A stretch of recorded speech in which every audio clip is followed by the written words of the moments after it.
Começa agora Grão de Trigo, plantando sementes de vida. Uma conversa semanal sobre temas de teologia e espiritualidade, aplicando na vida os princípios do Evangelho. Olá, irmãos! Eu sou o Padre Márcio Ferdinando e este é o Grão de Trigo, plantando sementes de vida. No EP de hoje, conversaremos sobre a oração do Senhor, tópicos do Pai Nosso. O Pai Nosso, a oração que Jesus ensinou aos seus discípulos. É a oração dominical, pois ela resume todo o Evangelho de Cristo, já dizia o escritor cristão Tertuliano. O Pai Nosso é a oração cristã por excelência, porque foi ensinada por nosso Senhor Jesus Cristo. Um dia, os discípulos perguntaram ao Senhor: Senhor, ensina-nos a rezar, a orar. E Jesus, o mestre da oração, ensinou seus discípulos como rezar. No Evangelho de Mateus, capítulo 5, encontramos a seguinte oração: Não sejais semelhantes aos hipócritas com as muitas palavras, portanto, orai assim: Pai nosso que estais nos céus, santificado seja o teu nome, venha o teu reino, seja feita a tua vontade, como no céu, assim também na terra. O pão nosso de cada dia dá-nos hoje. Perdoa-nos as nossas dívidas, assim como nós perdoamos os nossos devedores, e não nos deixeis cair em tentação, mas livra-nos do mal. Se você prestou atenção, você viu que o texto de Mateus, onde encontramos a oração do Pai Nosso, tem uma pequena diferença da oração litúrgica. No Evangelho, nós encontraremos duas orações do Pai Nosso, a oração na versão de Mateus e a oração na versão de Lucas. A versão de Mateus, ela é a base da nossa oração litúrgica, da nossa oração dominical, e ela contém 7 pedidos, 7 súplicas. A oração de Lucas é uma forma mais breve, lá no capítulo 11 de Lucas, e ela contém somente 5 pedidos. Então, o que é o Pai Nosso? Em primeiro lugar, o Pai Nosso é a expressão da oração do cristão. Jesus ensina os seus discípulos a rezarem assim. E Jesus começa a dizer nessa oração, Pai. Jesus começa a dizer, Pai. Moisés conhecia um outro nome de Deus. O povo de Israel se relacionava com Deus com outro nome. Chamar Deus de Pai é uma atitude deste homem novo, desse homem renascido pela graça, deste homem que se reconhece filho adotivo em Cristo. É próprio dos cristãos chamar Deus de Pai. E Deus é Pai nosso, fazendo referência, nesse pronome possessivo, nosso. Jesus quer nos ensinar que a oração do Pai Nosso nos hermana. É fruto dessa oração o sentimento de partilha, o sentimento de comunidade, o sentimento de vida comum, de vida unida. É Pai Nosso. Essa é a nova realidade da comunidade dos cristãos. A relação com Deus, por mais pessoal que seja, é uma relação vivida neste novo povo. Somos o povo de Deus. Não podemos rezar Pai Nosso sem levar para junto de Deus todos aqueles por quem o Filho se entregou. Quando rezamos Pai Nosso, abre-nos a misericórdia do Senhor e coloca-se diante dos nossos olhos também um campo de missão muito bonito, porque o cristão, a partir da oração do Pai Nosso, começa a entender que é preciso trabalhar pela unidade, que é preciso congregar na unidade. Então, a oração que Jesus nos ensinou, e o podcast de hoje é esse podcast para nos colocar nos tópicos do Pai Nosso, e o primeiro tópico que precisa vir é justamente isso, a relação com Deus. Jesus nos ensina que a relação do homem novo, do homem nascido da graça, daquele que renasce nas águas do batismo, é uma relação com Deus que é Pai. E é Pai nosso. Por isso, aqueles que recebem essa oração na comunidade são os que fazem parte desse novo povo.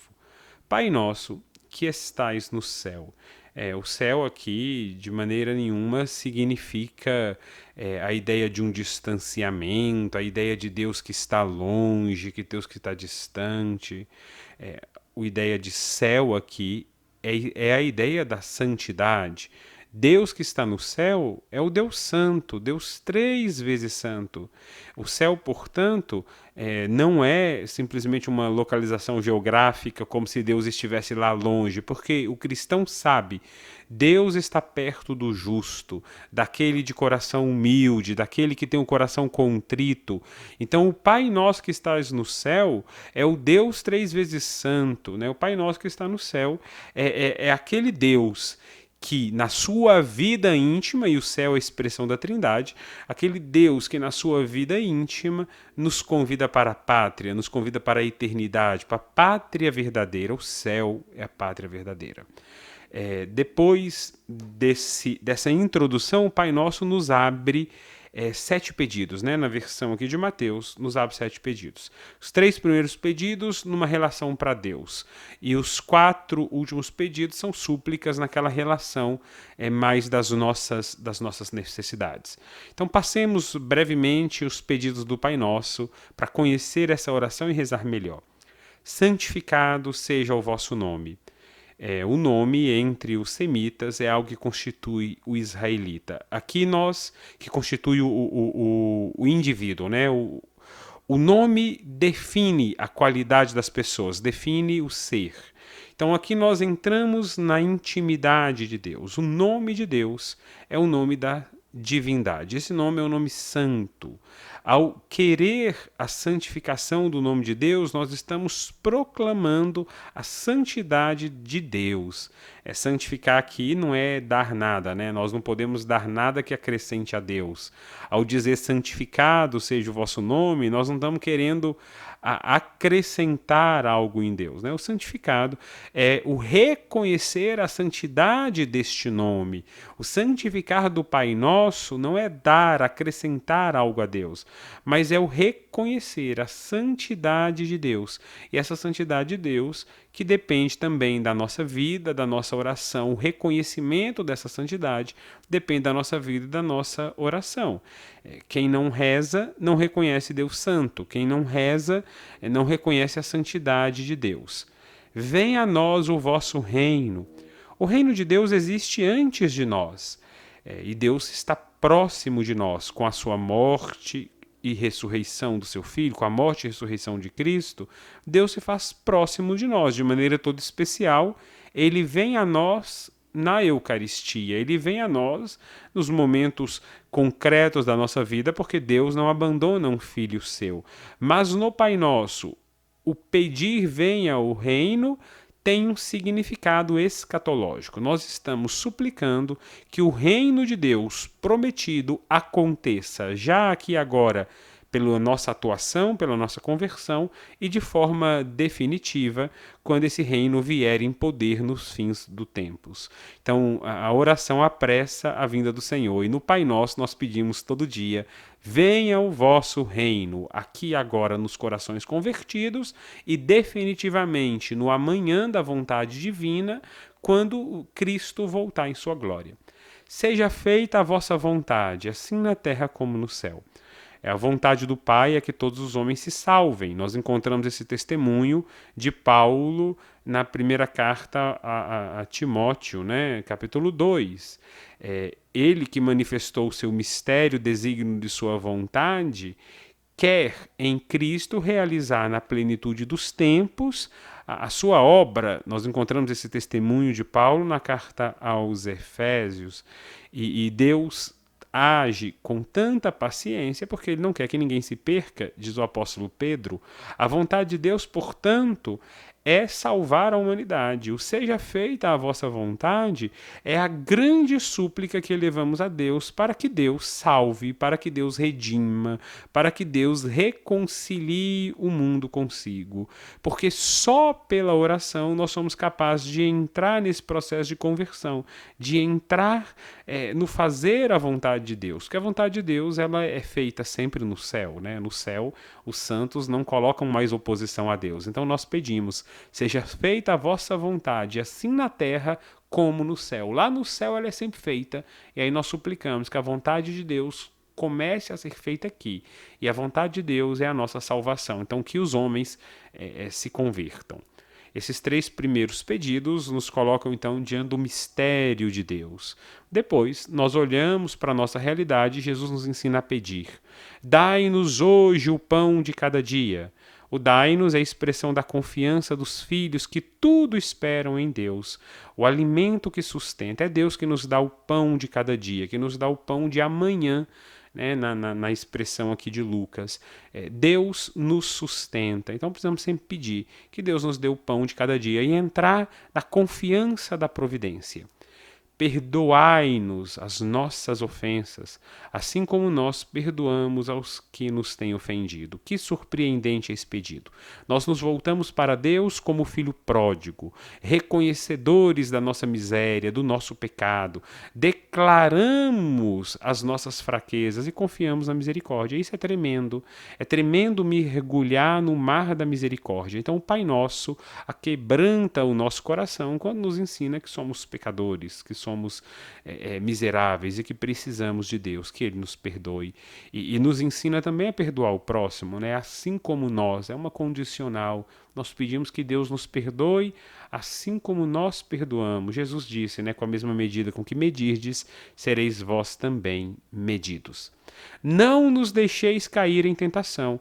Esse pedido aqui, ele atinge a raiz do nosso primeiro pedido, porque se Deus não nos sustenta, nós não somos capazes de produzir frutos. O ramo cortado logo seca. Então a tentação é a tentação que o demônio sempre nos fez, desde os nossos primeiros pais, é a tentação da autonomia, é a tentação de acharmos que somos livres sem referência nenhuma ao sagrado, sem referência nenhuma a Deus. Então nós pedimos ao Senhor que não nos deixe cair na tentação da autossuficiência e, claro, na tentação de todos os outros pecados. É preciso permanecer alerta e vigiante, e a oração é o que nos mantém em pé. Deus é fiel e Ele nos sustenta, mas é preciso rezar. Não nos deixeis cair em tentação, mas livrai-nos do mal. Esse pedido de livrar do mal não é o mal uma abstração, não é um mal simplesmente um sofrimento, uma dor. É o grande pedido de que Deus nos livre do mal com M maiúsculo, isso é, de Satanás, o maligno, o tentador, aquele que é o homicida desde o princípio. João vai dizer, homicida desde o princípio, mentiroso, pai da mentira. Nós pedimos a Jesus que nos livre do maligno. Pedimos a Deus que nos livre de todos os males passados, presentes e futuros, que nos livre do autor e instigador de tudo isso, que é Satanás. Então esses são os 7 pedidos do Pai Nosso. Pedimos confiando no Senhor. O Pai Nosso, na versão ecumênica, tem aquela doxologia final, que nós conservamos na missa, quando se diz, pois vosso é o reino, o poder e a glória. O Pai Nosso da missa, só um detalhe, ele não termina com um amém. Não se diz amém no Pai Nosso da missa. Por quê? Porque se tem a doxologia, se tem ali aquele embolismo na liturgia quando nós terminamos, né? Pois vosso é o reino, o poder e a glória para sempre. Aí a comunidade responde amém. E aqui, nessa doxologia final, nós retomamos os 3 primeiros pedidos, isto é, a glorificação do nome, o reino, a vinda do reino e o poder da vontade salvífica de Deus, o poder glorioso, né? Pois vosso é o reino, o poder e a glória para sempre. Que o nome de Deus seja glorificado, que o poder dele se realize nos salvando e que o reino de Deus chegue até nós. O Pai Nosso é a oração do cristão por excelência. Santo Agostinho dizia: tudo está na oração do Senhor. E São Tomás de Aquino: a oração dominical é a mais perfeita das orações. Nela não só pedimos tudo quanto podemos desejar corretamente, mas ainda segundo a ordem que convém desejá-la. Então, que o Pai Nosso nos inspire e que possamos sempre rezar o Pai Nosso, para pedir a Deus todas as nossas necessidades na ordem que convém pedir. Às vezes a gente pede primeiro o pão, né? Tão preocupados com o estômago, mas precisamos primeiro nos preocupar com a glória de Deus, nos preocupar com o advento do seu reino e depois daí confiar que Deus vai nos sustentar em todas as nossas necessidades. Buscai em primeiro lugar o reino dos céus e tudo mais vos será acrescentado. Este foi o Grão de Trigo com tópicos da oração do Pai Nosso. Se você quiser colaborar com este programa, com este podcast, pode enviar mensagens e sugestões para o e-mail ferdinandopalmas@gmail.com. Grão de Trigo, plantando sementes de vida.